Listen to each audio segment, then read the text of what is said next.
कहते हैं तुम सब रूहानी स्टूडेंट्स हो। ये क्या है? घर का घर भी है और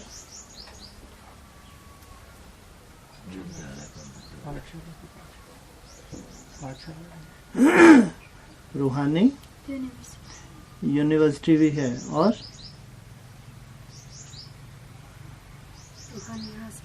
हॉस्पिटल भी है रूहानी।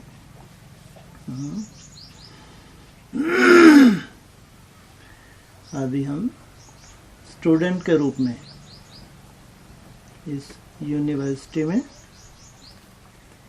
पढ़ाई पढ़ रहे हैं।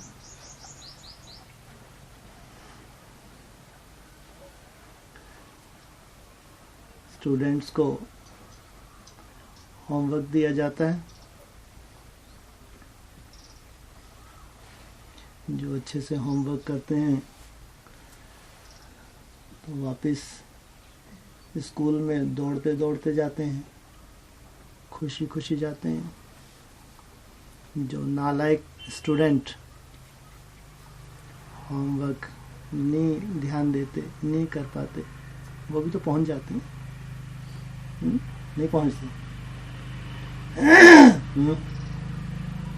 स्कूल में ऐसा होता है ना, जो होमवर्क दिया जाता है, जो अच्छे स्टूडेंट्स होते हैं वो तो बहुत अटेंशन देके जो उनको दिया होमवर्क पूरा करके जाते हैं, खुशी खुशी जाते हैं, दौड़ दौड़ के जाते हैं।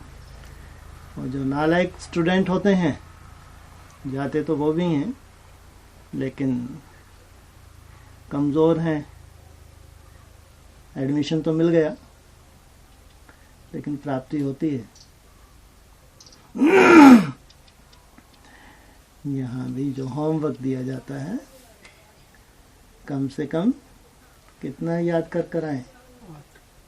कम से कम 8 घंटा याद कर आए। ये है होमवर्क। जो इतना याद करने की मेहनत करते हैं, जैसे कि होमवर्क किया, उनको तो खुशी होती है। जो नहीं करते हैं, आके बैठते हैं, तो रिजल्ट क्या निकलेगी? क्या हो जाता है? लौकिक में भी क्या हो जाता है? फेल हो जाते हैं। हमारे पास फुल पास और सम्मान सहित पास, 3 कैटेगरीज, पास, फुल पास और पास विद ऑनर। तो पहले है पास, जिनको बाबा अपने पास बुला रहा है कि मेरे पास आ जाओ। तो उससे पहली कैटेगरी कौन सी है? पास, माने मेरे पास आ जाओ। क्या मतलब हुआ? कितने घंटे हैं? कितने घंटे हैं? 24 घंटे हैं पास वालों के लिए। 8।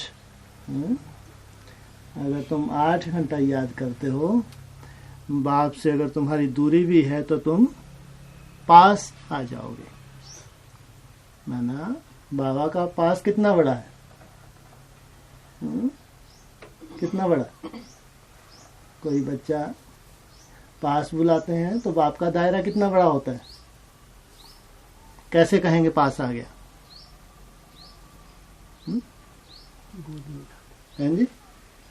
गोद में ही उठा लिया। हाँ, भाकी पहन लेते हैं, है ना, ज्यादा ऐसे। यही तो दायरा है ना।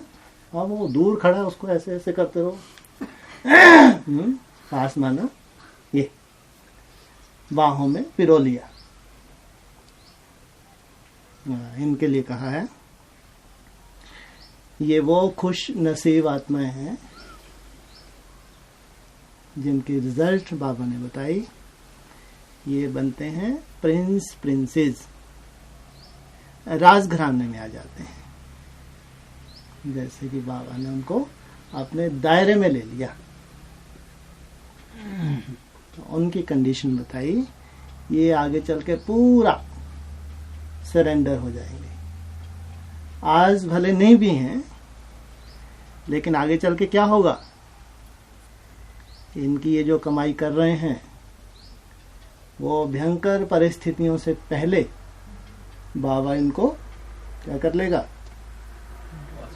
हाँ, अव्यक्तवाणी में बोला है, कोई कोई बच्चों के लिए बोला है, वो कितना भी मेरे पास आने की कोशिश करें, मैं स्थिति परिस्थिति ऐसी बना दूंगा, मेरे से दूर जाना ही पड़ेगा। फिर क्या बोला, कोई लाख मेरे से दूर जाने की कोशिश करे, जिनको मेरे पास आना है, मैं स्थिति परिस्थिति ऐसी बना दूंगा कि मेरे पास आना ही पड़े। अरे तो नहीं बोला। तो 8 घंटे की मेहनत माना जरूर। भविष्य क्या दिखाता है, बाप के दायरे में आ रहे हैं, सेफ्टी पास। फिर है फुल पास। फुल पास माना 12 से 14 घंटे फर्स्ट क्लास।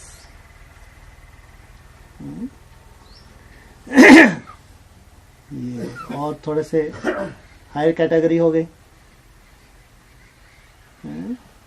इनको कहाँ रखते हैं, कहाँ सजा लेते हैं इनको, गले में सजा लेते हैं। जहाँ बाप खड़ा होगा ये सामने दिखेंगे, माना इनके चेहरे से बाप प्रत्यक्ष होता है, ऐसी चैतन्य प्रदर्शनी तैयार हो जाती है। ये हैं राजाएं, बाप समान बच्चे। तो इन्होंने मेहनत की है कम से कम 12-14 घंटे, जिनको सर्टिफिकेट मिला फुल पास फर्स्ट क्लास, जिनके सब ब्राह्मण इंतजार कर रहे हैं। वर्ल्ड लेवल पे ब्राह्मण इंतजार कर रहे हैं कि वो 108 कहाँ छुपे हैं, जिनका मुरलियों में अव्यक्त वाणियों में इतना जिक्र हुआ है कि जिसको एक अलग दुनिया बता दिया, तीसरी दुनिया के लोग। उनके लिए खास बोला, ये तो भगवान की एक नई दुनिया है जिसमें 500-700 करोड़ आत्माएं समा जाती हैं। तीसरी दुनिया के लोग फुल पास। पढ़ाई के ऊपर विशेष अटेंशन दिया। माया के जो भी विघ्न आते हैं उनको हटाने का विशेष पुरुषार्थ किया। साधारण पुरुषार्थ नहीं, विशेष। माया के वार ऐसा नहीं कि इनके ऊपर माया के वार नहीं होते, लेकिन ये माया के वार से युद्ध करने में कैसी हैं, साधारण या परफेक्ट हैं? हाँ, इन्होंने बाप को आगे रखा, माया को पीछे रखा। जब चार्ट को बढ़ाते हैं, ज्यादा माया आती है, कभी मेहमान आ गए, कोई परिस्थिति आ गई, कोई कर्म भोग आ गया, ये आलस अलवेलापन, ये सब माया के वारी तो हैं। तो ये अटैक होता है, तो उनका चार्ट जिस कैटेगरी के हैं तो माया का रूप तो बनता है, लेकिन उसके अधीन नहीं होते, अधिकारी हैं। राजाएं किसके अधीन होते हैं? राजाएं कहते हैं आज आलस आ गया, आज अमृत वेला नहीं हो पाया, आज ये कारण बन गया, आज वो कारण बन गया, इसलिए मेरा चार्ट कम हो गया। राजाएं नहीं, प्रिंसेस हो सकते हैं, लेकिन राजाएं अर्थात कंट्रोलर। तो इनकी ये दशा संगम युग पे ऑटोमेटिक, बाबा कहता है, ड्रामा की सीट भी अपनी तरफ खींचती है। ऑटोमेटिक सीट पे आत्मा सेट हो जाती है, फुल पास। और इसके ऊपर पास विद ऑनर कहाँ रखा? सर पे। दूर से ही जब देखेंगे तो चेहरा भले ही धुंधला दिखे, लेकिन सर पहले दिख जाएगा। बाप स्वयं को गुप्त रखता है, लेकिन बच्चों को भी गुप्त रखता है? नहीं, स्वयं गुप्त रहते हैं, लेकिन बच्चों को गुप्त नहीं रखते। अगर बच्चों को भी गुप्त रखें तो संसार में भगवान की प्रत्यक्षता होगी। इसलिए बाप का चेहरा भले ही धुंधला है, जिनकी निगाह कमजोर है, लेकिन जो 8 ऊपर सजाए जाएंगे सर पे, वो दूर से ही दिख जाएंगे।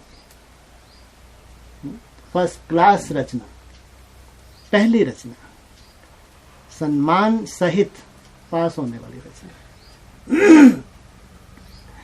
63 जन्मों का रोग पास को भी लगा, फुल पास को भी लगा, और पास विद ऑनर्स को भी लगा।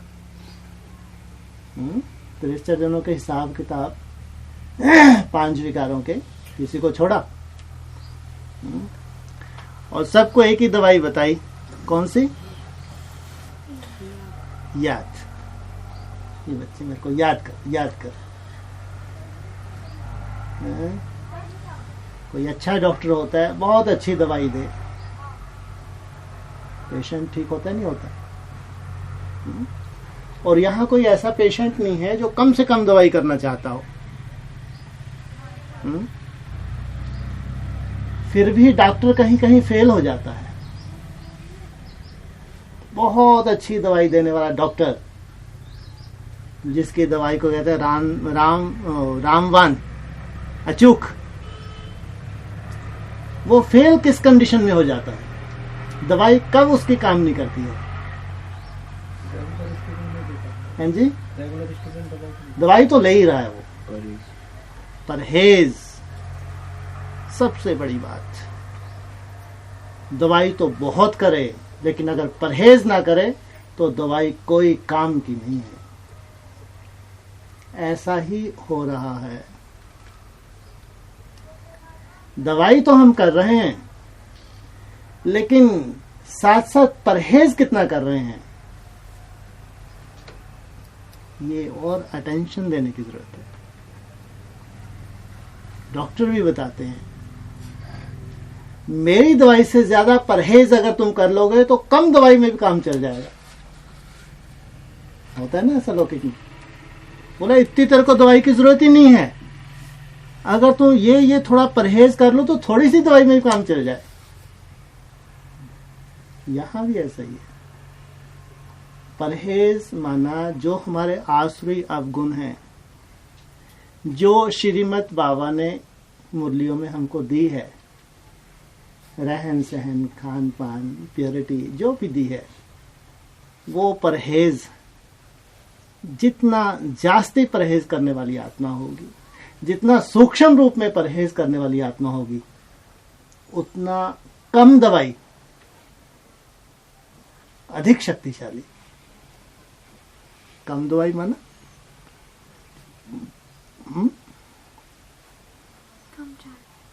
कम चार्ट और अधिक शक्तिशाली। ये कैसे? ये कैसे?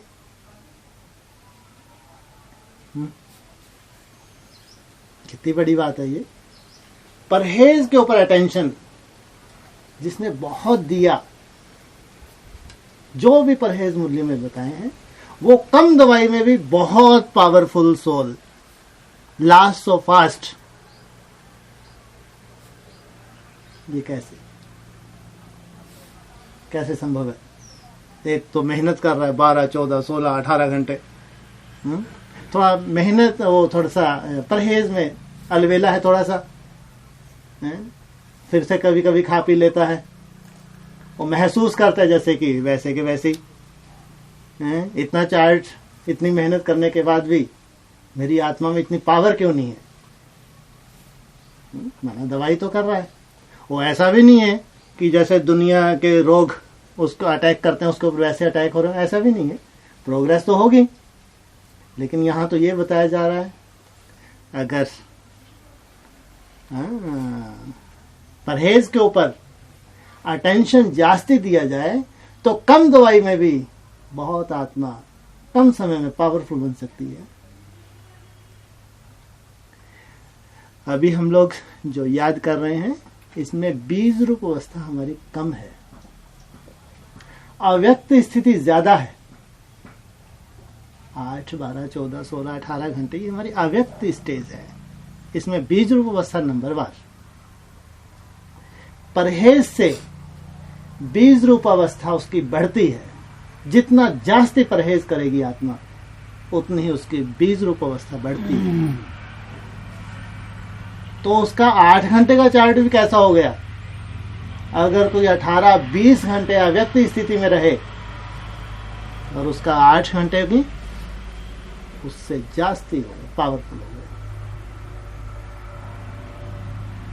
इसलिए दवाई तो परफेक्ट है, लेकिन परहेज की कमी के कारण दवाई का असर खुद को भी महसूस कम होता है।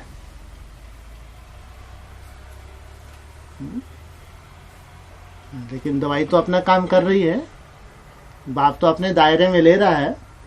बाप तो मेहनत को भी कि जो तुम मेहनत करते हो, बाप को तो ये मेहनत ही स्वीकार है। बाप तो तुम मेरे दायरे में आ रहे हो, मेहनत कर कर आते हो, आने में भी अच्छा लगता है और बाप को भी खुशी होती है कि बच्चों को जो होमवर्क दिया इन्होंने बहुत अटेंशन दिया, मेहनत की 1 हफ्ता, है ना। लेकिन जो रोग है, रोग कोई छोटा नहीं है, रोग बहुत बड़ा रोग है। इस रोग से कहाँ हम देव आत्मा थे और क्या बन गए? असुर। कहाँ देवता है जिनके मंदिर बना के पूजा की जाती है और उसके अगेंस्ट असुर दिखाए जाते हैं। ये हमारी आसरी दशा हो जाती है। कलयुग के अंत में और फिर भगवान आते हैं हमको असुर से देवता बनाने के लिए। पढ़ाई अपनी जगह है। पढ़ाई माना बाबा की जो मुरली हैं, बाबा की डिस्कशन है, ये हैं इशारे। परहेज माना इशारों को इधर से सुन के इधर से निकाल देना, माना परहेज नहीं। इशारा मिला, देखा बाप मेरे लिए बोल रहा है, तुरंत उसको अटेंशन देके जल्दी से जल्दी उसके ऊपर अमल करना शुरू कर देना, माना परहेज में तेजी ले आए। सबको जो समय मिला है इतना ही समय है, इससे ज्यादा नहीं है, ये ध्यान रखना। कोई अलग से समय मिलने वाला नहीं है। समय जो मिला है, और आप लोग तो ये जानते हैं कि आप लोग जिस दुनिया में जा रहे हैं वो तो जो तीसरी दुनिया है, उसको तो पूरे विश्व में मान्यता मिलने वाली है। उसको तो मुसलमान लोग कहेंगे ये है जन्नत, क्रिश्चियन लोग कहेंगे ये है पैराडाइज।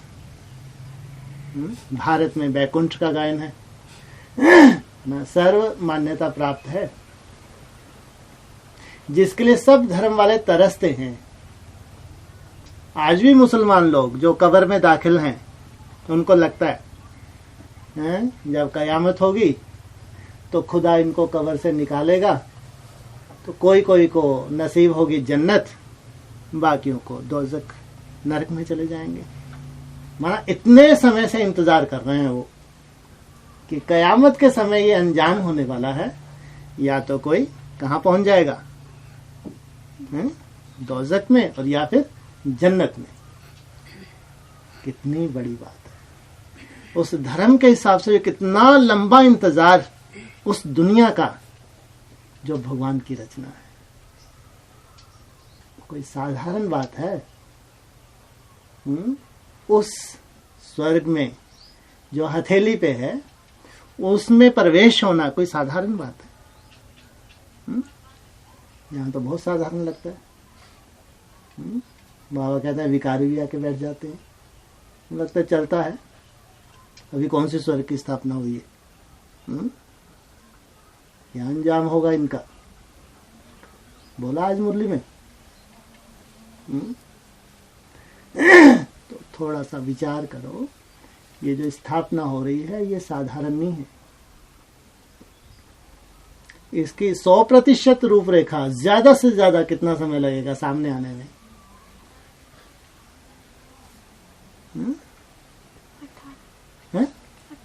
18। ज्यादा से ज्यादा समय बोला, कम से कम नहीं बोला। 28 ये है ज्यादा से ज्यादा समय। जो बिल्कुल तुच्छ बुद्धि हैं, जिनकी बुद्धि को ताले लगे हुए हैं, जो इंतजार ही करते हैं, करते रहेंगे, तो 12 साल भी बहुत ज्यादा होते हैं क्या? विचार करें, 12 साल में वो नजारा हमारे सामने या दुनिया के सामने, हमारे सामने तो अभी भी है, ज्ञानित आत्माओं के सामने, दुनिया के सामने वो नजारा आने वाला है जिसकी केवल कल्पनाएं हैं उनके शास्त्रों में।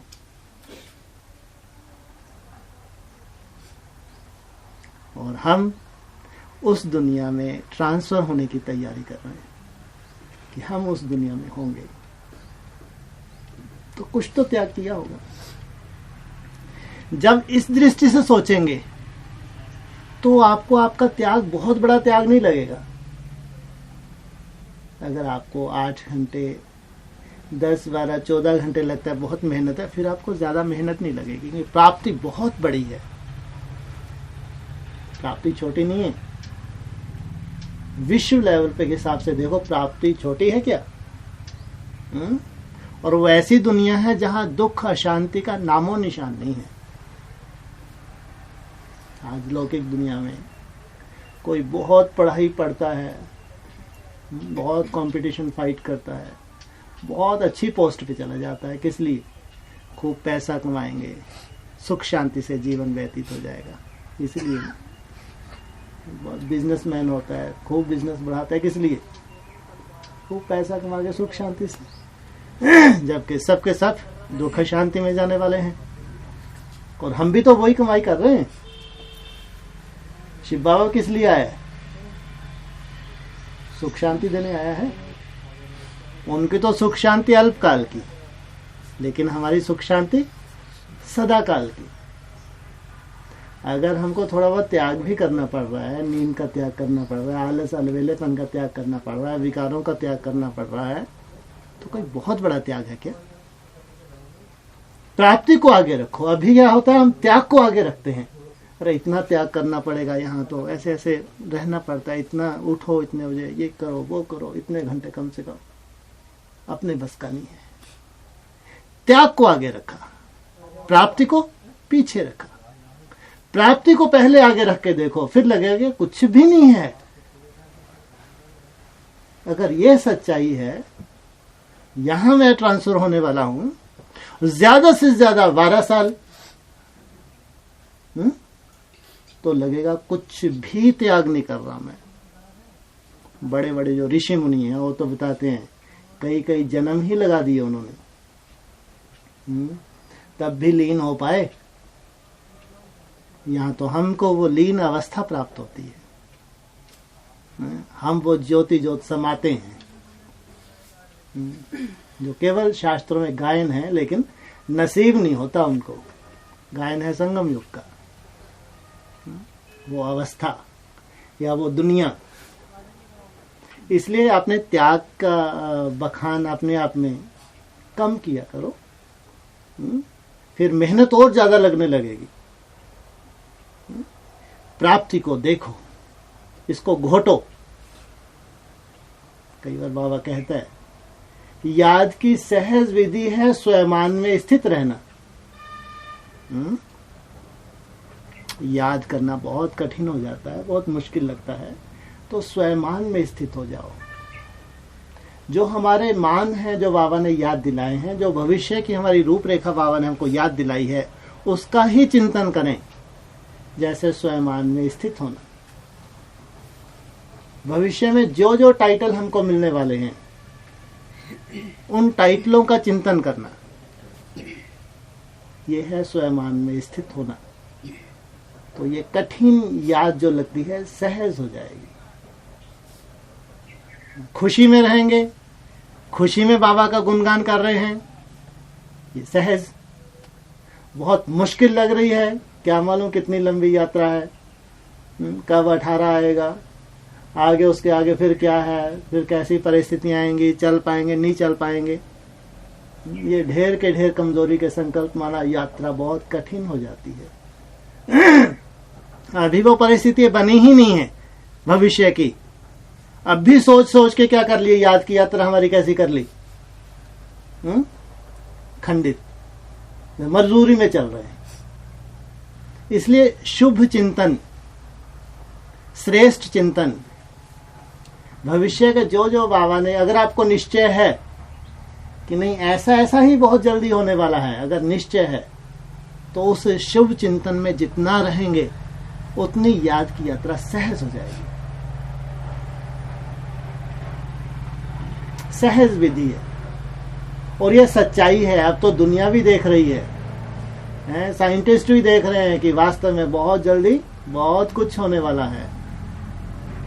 इसलिए जो पहले शुरू में अव्यक्तवाणियां चलती थी या मूल्य, उनमें ऐसा बोलते थे कि आगे चल के तो बच्चों को सब नज़ारे स्पष्ट देखने में आवेंगे और मेहनत कम हो जाएगी।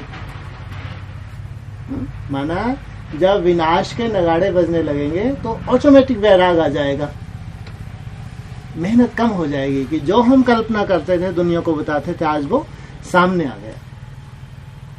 आज वही परिस्थिति है, आज विनाश दिखने लगा है। नहीं दिख रहा तो अष्टदेव जब कर्मातीत अवस्था को प्राप्त हो जाएंगे, विनाश का और जोर पकड़ लेगा। ये अष्टदेव कर्मातीत अवस्था को प्राप्त होंगे तो इसलिए वो सुख शांति का समय आपके लिए भी नहीं होगा, ध्यान रखना।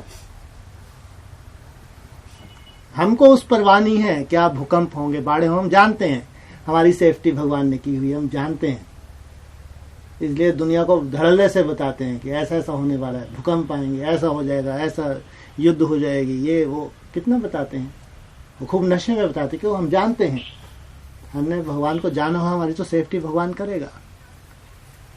ये तो सही है, लेकिन प्रैक्टिकल जो परिस्थिति व्यक्तिगत, ये ज्यादा डेंजरस होती है, इसके लिए ज्यादा इशारा दिया जाता है। वो भूकंप तो सबके ऊपर आया तो सबको ही स्वीकार करना पड़ता है। पूरे नेपाल में है तो पूरे नेपाल के लिए, करोड़ों अरबपति हो या गरीब हो, सबको झेलना पड़ता है। लेकिन जब पर्सनल भूकंप आता है तो खुद व्यक्तिगत झेलना होता है, पड़ोसी को भी खबर नहीं लगती। वो अपना दर्द है, अपना कर्म भोग है, अपना ही हिसाब किताब है। इसलिए वो जो हिसाब किताब सामने खड़ा है उसकी चिंता करें।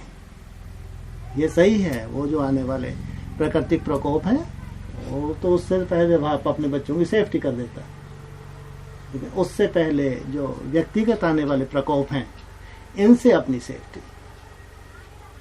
इसलिए आप तो यही शुभ संकल्प से जो दौड़ी पहना रहे हैं 8, 10, 12, 14 घंटे, या जो भविष्य की जो भी रूपरेखा बता रहे हैं, जिसको सामने रख के हमारा पुरुषार्थ हल्का हो जाए, इस शुभ संकल्प से, ताकि आपकी ये यात्रा में रुकावट ना आए, ये यात्रा निरंतर चलती रहे और आपसे बहुत परहेज करते हुए सहज यात्रा चलती रहे। परहेज होगा तो दवाई बहुत अच्छे से काम करती रहेगी।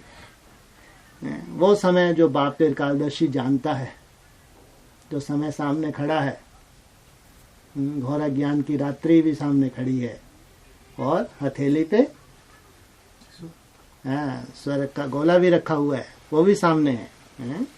एक तरफ घोर अज्ञान की रात्रि और एक तरफ हथेली पे स्वर्ग, दोनों एक ही साथ तो बताते हैं। ये थोड़ी बताते हैं घोर अज्ञान की रात्रि, अज्ञान की रात्रि है? तो उस वक्त क्या होगा?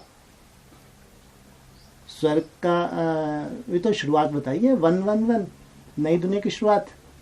घोर नरक में तुम्हें स्वर्ग की सौगात देता हूं। इसलिए यात्रा बोझल होगी तो ज्यादा लंबी नहीं चल पाएगी, यात्रा अच्छा मनन चिंतन करते हुए चलेंगे तो यात्रा सहज हो जाएगी। वैसे भी जो यात्रा पे जाते हैं लौकिक दोनों यात्री लोग, कोई तो बहुत नशे में जाते हैं तो चढ़ाई भी चढ़ते हैं, उनको मालूम नहीं पड़ता। 14-18 किलोमीटर भी ऐसे दौड़ते दौड़ते चले जाते हैं। और कोई मन्नत मांग लेते हैं बेचारे, आप जाना ही है तो मजबूरी है, टांगे भी हाय हाय कर रही हैं, ऊपर तक जाना भी है। मन्नत जो मांग ली तो उनकी यात्रा दुखदाई, और जो उमंग उत्साह से जा रहे हैं उनकी यात्रा सुखदाई। इसलिए यात्रा सुखदाई हो, इसलिए प्राप्तियों को सामने रखो, मेहनत को सामने नहीं रखो। ये करना पड़ रहा है, ऐसे ऐसे करना पड़ रहा है, अब तो लौकिक दुनिया से भी तोड़ नहीं निभा पा रहे, ऐसा भी नहीं चल पा रहे, ये वो। प्राप्तियों को आगे रखेंगे तो यात्रा सहज हो जाएगी। त्याग करना भारी नहीं लगेगा, ये नहीं लगेगा तो बहुत बड़ा त्याग कर रहे हैं, तो लगेगा त्याग तो बहुत छोटा है, प्राप्ति बहुत बड़ी है, बहुत बड़ी है। विश्व लेवल पे इस प्राप्ति को पूरी दुनिया स्वीकार करेगी कि ये है भगवान की रचना। इसलिए क्या करो, चिंतन, प्राप्ति का चिंतन। और जो त्याग कर रहे हैं, जिसको बाबा कुछ त्याग मानता ही नहीं है, तो अपनी नजर में भी ये सोचो कि त्याग कुछ नहीं है जो भी कर रहे हैं, लेकिन प्राप्ति बहुत बड़ी है। ओम शांति।